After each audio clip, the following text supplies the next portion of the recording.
Blocking Washington Commanders D tackle Jonathan Allen is the key to victory for the Falcons. And also today we'll be talking about why I hate Chase Young and where Marcus Mariota can improve in order to get this Falcons offense cooking and show why he deserves to be the Falcons starting quarterback moving forward.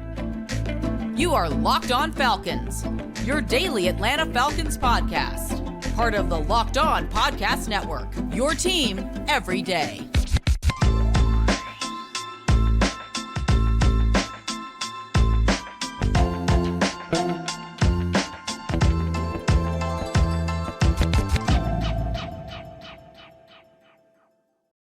So, guys, you know me. I'm Aaron Freeman, a.k.a. Sirius Black, a.k.a. Mr. Drew, a.k.a.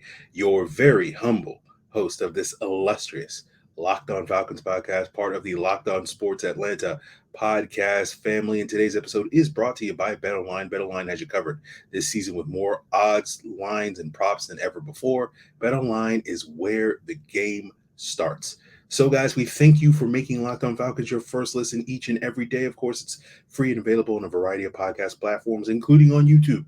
Make sure you subscribe to Locked On Falcons on YouTube, and you will get the video version of the podcast the night before the audio drops. So today's might be an exception of that because the night before the audio of this podcast drops is Thanksgiving evening, and I am obviously, as you guys can tell watching on the video, broadcasting from an undisclosed location. It's my parents' house, here during the Thanksgiving week, but figured I'd throw out some content on Friday as usual. We will not be joined by Jarvis Davis today, but I will be sort of stepping in, doing my best Jarvis Davis impression, giving you one key to victory. And like Jarvis always does, it is going to be focused on the trenches, and that is going to be if the Falcons can keep Jonathan Allen contained, they will have a chance to win this game. Allen is one of the most underrated defensive linemen in the NFL, and the Falcons can block him, keep him contained, and prevent him from having a big day. They should be okay. They should be able to function offensively this season. Jonathan Allen currently is second behind Chris Jones, according to PFF, in pressures this year. He's tied for fourth among D tackles with 6.5 sacks. And he's the true star of that Washington front. I know Deron Payne has 6.5 sacks, and Montez Sweat has 6 sacks. And we'll talk about Chase Young later in today's episode because a listener wanted to know what's my big beef with Chase Young. And obviously this week presents a perfect opportunity because he may be making his debut as Locked On Commanders co-host David Harrison mentioned on yesterday's crossover. So Washington's front is formidable. They're 11th in sacks this year, in part due to the trio of Allen, Payne, and Sweat. But, it's really Jonathan Allen that really is the guy that moves the needle for that Washington front. And we saw him last year against Jalen Mayfield, absolutely destroy Jalen Mayfield in that game. And we don't quite know who's going to start this game at left guard. The Falcons have had musical chairs at that position. I'm assuming it's going to be Chuma Edoga, but I know he was dealing with some injury issues earlier this week. The Falcons elevate Ryan Nuzul from the practice squad. Kobe Gossett missed some time last week. So we may have some musical chairs. Jalen Mayfield's technically activated off IR, so technically he could get activated to the roster Saturday and start potentially. So who knows? Again, I'm assuming Edoga is going to be the starter this week, assuming his health checks out, and he's coming off a solid game. It wasn't the cleanest game. He gave up a couple of pressures in that Bears game. The Bears didn't generate a ton of pressure in that game because they don't have a really good front anymore. But Edoga was one of the few guys that did get beat in that game.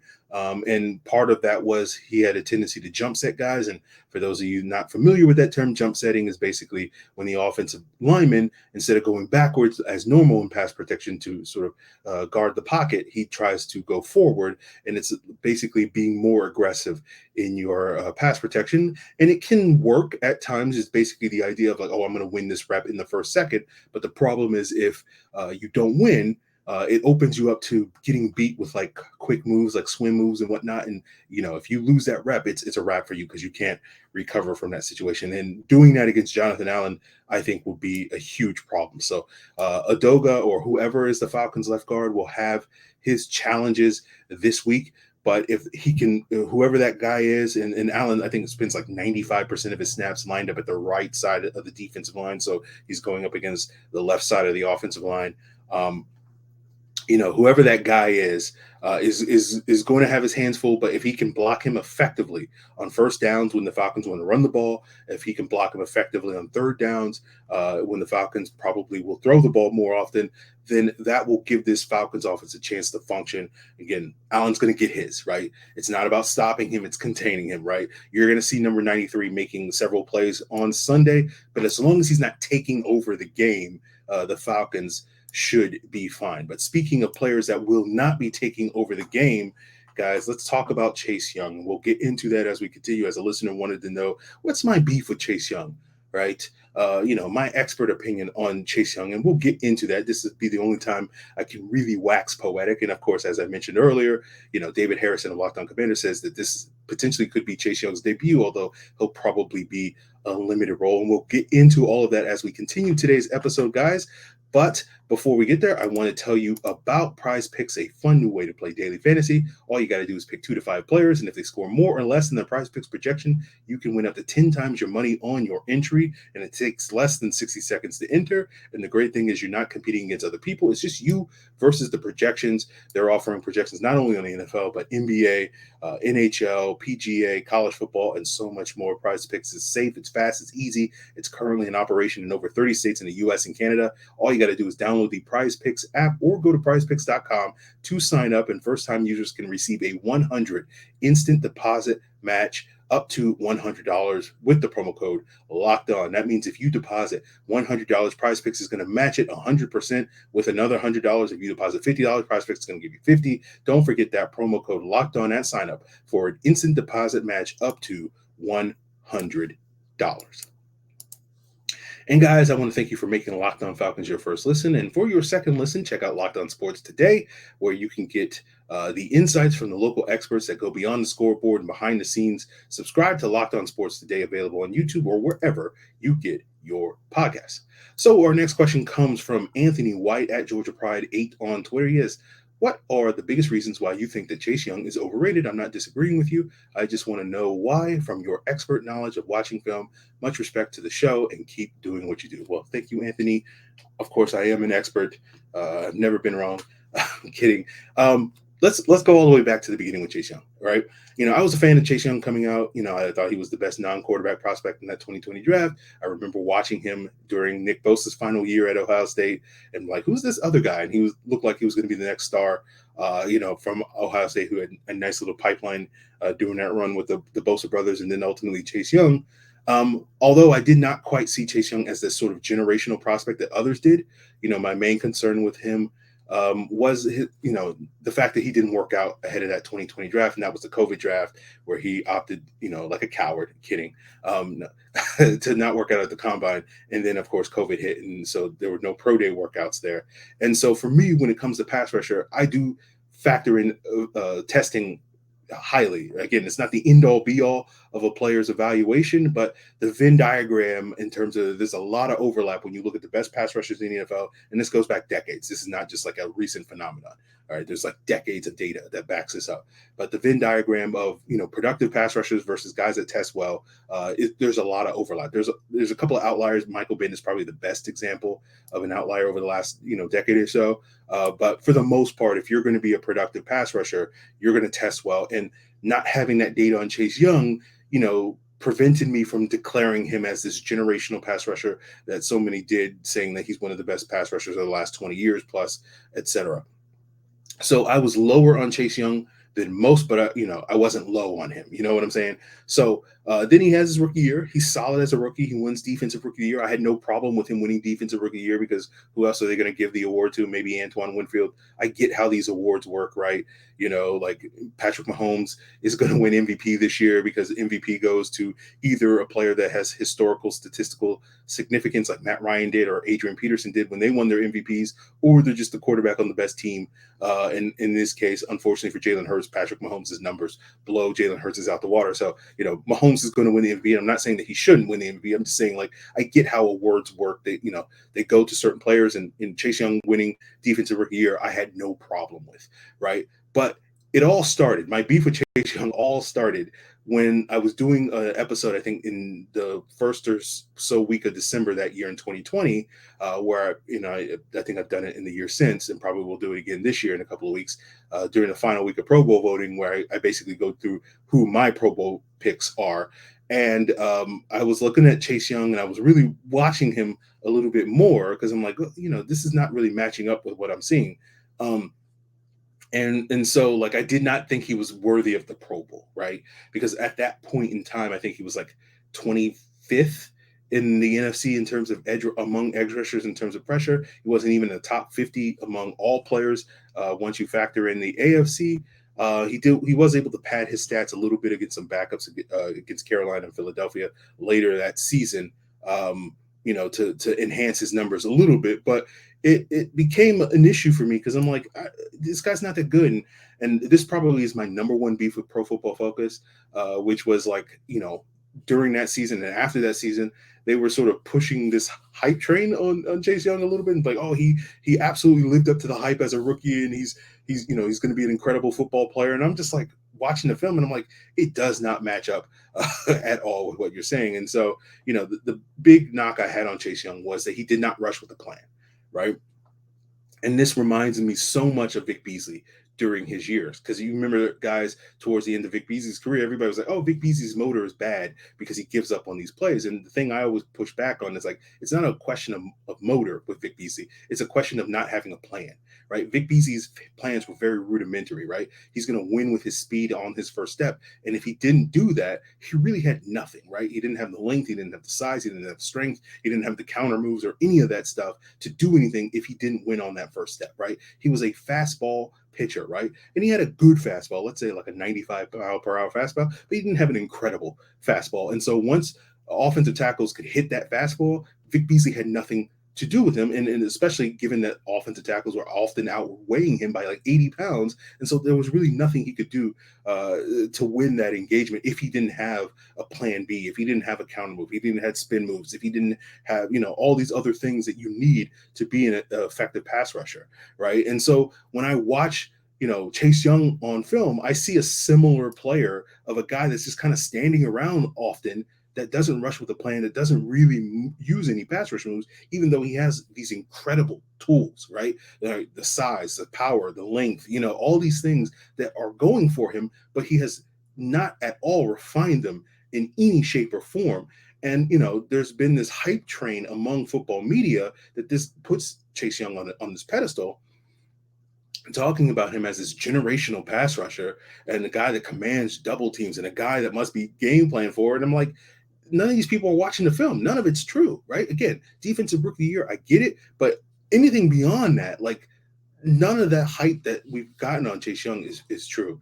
And, last year he gets hurt. So, that becomes the immediate excuse for why he hasn't quite lived up to the hype. Although prior to his injury, I started reading and seeing more people being like, hey, Chase Young's not playing particularly well. And I'm like, yes, finally, people are starting to catch on because they're actually sitting down and watching the film. And obviously, it was a huge moment for me personally, for my brand, when Caleb McGarry was able to shut him down in that Washington game last year, where Chase Young had zero impact on that football game. And it was basically a win-win for my brand. Either, you're going to stay with me on McGarry Island and say, you know what, McGarry Island's not that bad because he was able to shut down a superstar like Chase Young, or you're basically like, Chase Young's maybe a little bit overrated because, McGarry Island was able to shut him down. So it was a win-win for my brand.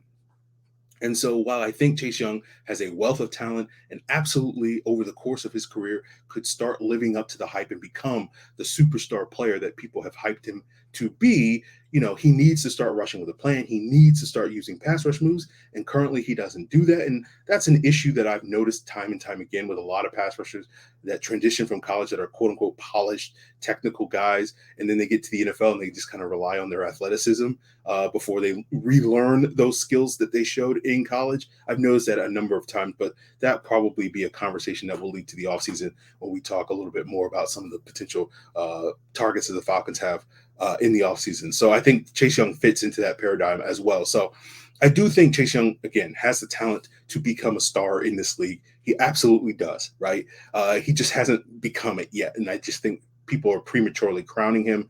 And if he does turn into that star, I will absolutely own it, guys. I will sit here and be like, yeah, I gave Chase Young a lot of grief for the first 2.5 years of his NFL career. And then eventually he was able to turn a corner. Maybe that starts this weekend.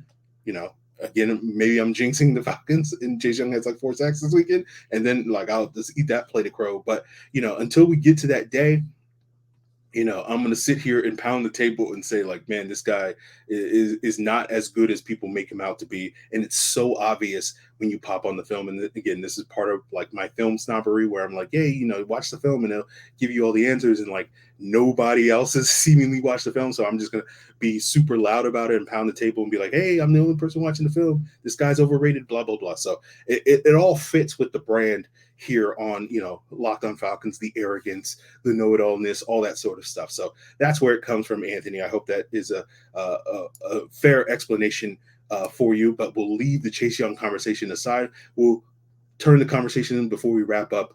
We spent a lot of time talking about the Commanders. Let's talk about the Falcons a little. Let's talk about why Bryan Edwards, right, in terms of living up to the hype, hasn't lived up to the hype. And we'll talk a little bit about what Marcus Mariota needs to do in order to unlock the full potential of this Falcons offense. And we'll get into that as we continue today's episode.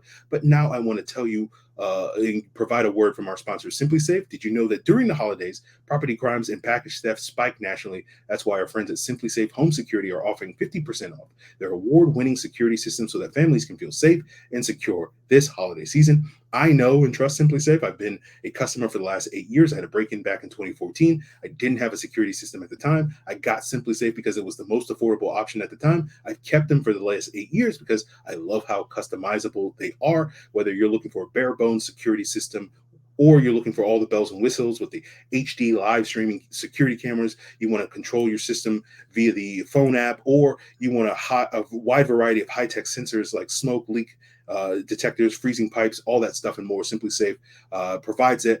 At Simply Safe, your security and safety is the only thing that matters with its cutting-edge technology powered by 24/7 professional monitoring agents that will always have your back, dispatching police and first responders at the moment of a threat or an emergency if your home is broken into or you can't even be reached. So don't miss your chance to save big and get 50% off any new Simply Safe system at simplysafe.com/lockedonnfl today. This is the biggest discount of the year, so don't wait. simplysafe.com/lockedonnfl. There's no safe like Simply Safe. So, guys, through the power of editing, those of you that are listening to the audio version of this episode did not notice my wardrobe change. Those of you watching the video version of this episode have noticed that. That's because the rest of this episode I recorded early Thursday morning at a time when Bryan Edwards was still on the Falcons roster. They wound up cutting him in the afternoon. And I had a listener question from earlier in the week on a YouTube comment from Raw Meat. He asked, why do you think Bryan Edwards is buried in our depth chart? I really thought he would be a major part of our offense. I answered that and talked a little bit about maybe an expanded role for Bryan Edwards with the injury for Kyle Pitts. Obviously, that would be for not. But I'll basically break down sort of why Bryan Edwards got buried on the depth chart, and you can sort of draw your conclusions that led to his release based off of that now that we have that full context going on. But basically, all the wide receivers have basically been marginalized in large part due to the Falcons' reliance on their running game, but especially the number 3 wide receiver, in this case being Bryan Edwards, got marginalized in this offense in large part due to the fact that the Falcons almost never use 3 wide receiver sets. I saw a stat from the end of October that said the Falcons only use 11 personnel on 25% of their snaps. The league average is around 60%. What was notable is last year the Falcons only used 11 personnel, those 3 wide receiver sets, on 31% of their snaps. And I think a lot of us, myself included, thought that was just mostly due to the fact, oh, well, they don't have wide receiver depth, and so that's why they are dialing down these 11 personnel groups. But with the improvement, we thought that would be expanded a little bit. Still wouldn't be probably the 60%, but maybe 40, 50%, something like that. And obviously that was not the case. And seemingly the correct conclusion was this is just the design of the offense, that Arthur Smith sees fullbacks and number 2 tight ends as much more valuable in the way that he wants to run his offense than a number 3 wide receiver. And so that number 3 wide receiver, at least in Atlanta's offense, is going to see on average roughly 30 to 35 snaps less than he would on an average NFL offense. And that basically meant that someone was going to get left out in the cold. And that proved to be Bryan Edwards. A player like Olamide Zaccheaus is technically their number 2 wide receiver. And really, again, when you look at the hierarchy of the receivers, Kyle Pitts is number 1, Drake London is maybe 1B or number 2, and Olamide Zaccheaus is that 3rd wide receiver. And the reason why Ozzie leapfrog Bryan Edwards is because he brings a complementary skill set to those guys. He brings quickness, speed, separation skills. That's the number 1 trait you're looking at in a wide receiver, the ability to get open, the ability to separate. And Bryan Edwards wasn't really bringing that. He's basically what a poor man's Drake London. And when you already have a quote unquote rich man's Drake London, you don't really need a poor man's version. Now, we all had dreams of like, oh, there'll be this 1-2 punch like Corey Davis and AJ Brown were in Tennessee, and that did not prove to be the case. And part of me was like, well, when people were overhyping, oh, we're building this basketball team of contested catch guys with size and all this stuff in the offseason, I was like, I think people are a little overhyping this. And ultimately, I guess that proved true. But really, I think the way of looking at it is, you want to build a basketball team, but you just don't want to stock it with front court players. You need to build a backcourt. And that's where the Demir Birds and the Olamide Zaccheaus mix into it. You just don't want power forwards and centers. You got to have some, point guards, some slashers, some wingmen, all that sort of stuff. And I think that's where, the Falcons ultimately went to. And so, ultimately that led to Bryan Edwards' demise, the reason why he's no longer on the roster over a Frank Darby, a Kadero Hodge, a Demir Bird. Those guys bring special teams value, right? In addition to having that complementary skill set like Bird and Ozzie on offense with their quickness and their speed and all that stuff, Hodge and Darby play special teams. And that's never something that Bryan Edwards has done in his NFL career. And given, his playing style being a little bit on the slower side, probably was not going to necessarily be the guy that you wanted out there, running down kick returners and whatnot. So ultimately that cost Bryan Edwards his spot on the roster, and it's unfortunate. I think we all, even if I could have sat here and said, oh, I was lower on Bryan Edwards than your average Falcon fan. I saw him as a sort of a Mohamed Sanu type of player, and longtime listeners know I wasn't the biggest fan of Mohamed Sanu as a contributor. I did certainly still think that he was going to contribute a lot more than what he did this year. So it's unfortunate for Bryan Edwards. The Falcons are now out a 5th round pick, and they will presumably move forward, with their current group of receivers. And, one of the things you've heard me say a number of times on the podcast is next year when they're addressing their wide receiver group, you want to get that, that speed guy.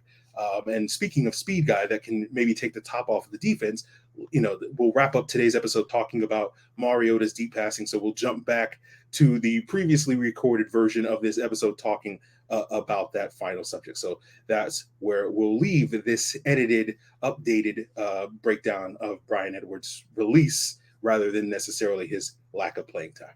So guys, our last question, or it's not really a question, it's the last thing I want to talk about, doing some research over the past week, is talking a little bit about Marcus Mariota and how he can unlock the offense, right? And doing the research, we've talked about this a couple of times on the podcast, that Mariota is one of the worst deep passers in the NFL this season. You look at his Pro Football Focus adjusted completion percentage, which is basically not dinging the quarterbacks for drop passes on those deep throws. On 20-plus yard throws, he's dead last in the NFL, right? He's only completed about 26% of those passes. Yet, despite the fact that low percentage, he's attempted the 7th highest percentage. I think 15-16% of all his throws are those 20-plus yard throws. But the league average is around 40% in terms of completion on those deep throws. And based off of the number of attempts that Marcus Mariota has had, if he was completing 40% of those, instead of having 10 completed deep throws this year, he would have 16 completed deep throws this year. And so one of the things you guys know is I keep track of explosive plays and the drives that come on, and keep track of how many points per drive you get, because the tendency I've seen over the last decade plus of tracking this data is that your potential to score shoots through the roof when you generate explosive plays on any given drive. And essentially the easiest way, you can argue the easiest way to generate those 20-plus yard plays, those explosive plays, is to throw the ball 20-plus yards rather than relying on the running game or yards after catch to generate those explosive plays. So when you look at the 10 deep balls that Marcus Mariota has completed, they've come on 7 drives through these first 11 games, and the Falcons have scored 29 points off of those 7 drives. That's an average of 4.1 points per drive. That's the same average that they have when you factor in all of 20-plus yard plays, not just the deep balls, runs, yards after catch, all that stuff. So it lines up in that regard.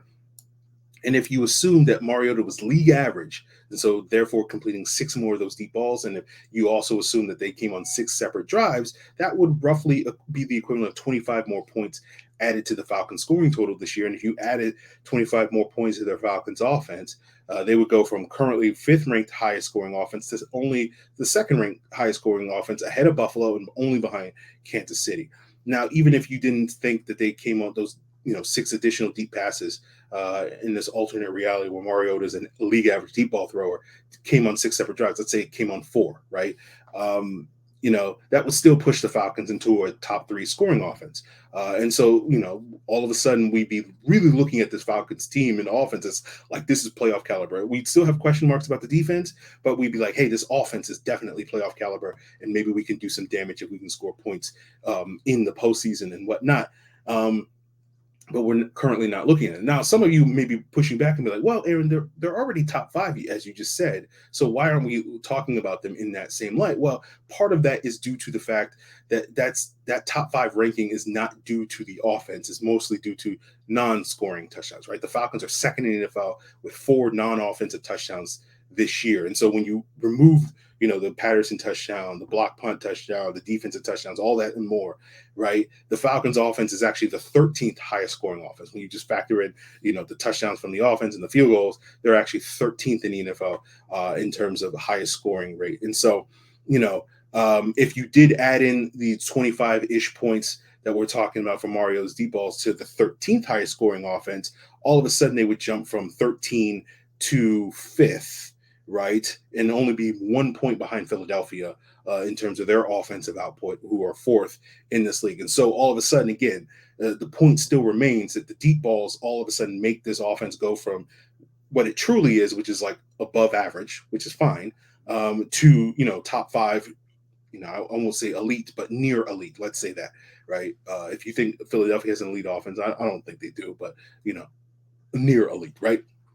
So again, we've talked about it a couple of times now over the last couple of weeks, since Arthur Smith has made his commitment to Marcus Mariota as a starting move forward. It's like, okay, if that's going to be the case, okay, Mariota, you got to start hitting these deep balls. And so that's really where you can find unlock the full potential of this Falcons offense, right? We're never going to be an offense that's going to throw the ball 40 times a game and win, right? Like that ship has sailed, right?